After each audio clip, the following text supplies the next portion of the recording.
This time on Cyprus Beach House, we want to tell you all about the contract of sale.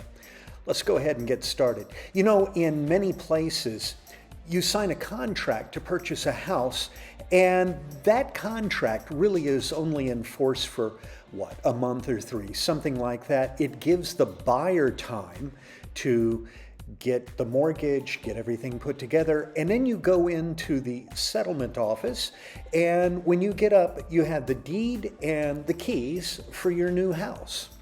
Well, here in Cyprus, things don't work quite that way, and I want to explain how it actually is going to work for you. You see, you can buy a house, and you may not get the deed for 2-3 years. This isn't terribly unusual, and there are two main reasons why this can happen.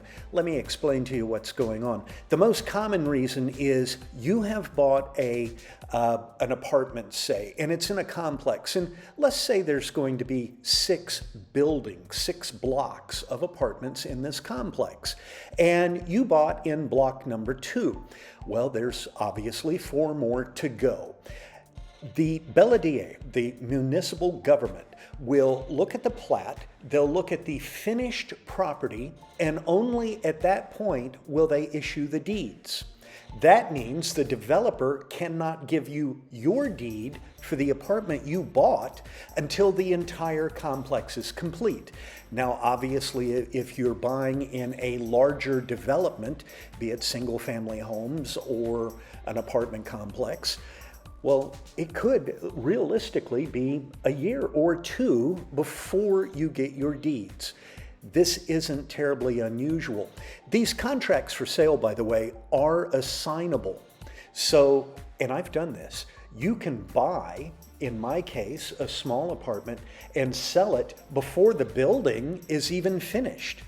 And that can be done. So you own it in all intents and purposes, but legally, you don't really own that home. If you learn anything from these videos, please do subscribe.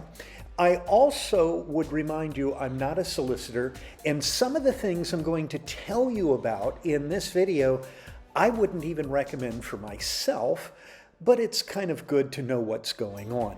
The other situation where you might find somebody doesn't have a deed is they don't want the deed. They've got their contract for sale. And let me explain to you. I'll tell you about my friend Ron. Ron and I knew each other for several years. And I was talking to Ron one time, and I asked him, Ron, why don't you get your deeds? I mean, it's crazy, right? Ron explained to me, look, nobody can buy this house. This contract is registered at the land office. It is mine for the rest of my life. I'm not going to sell it, although I could if I wanted to. And when I die, this will get passed on to my wife.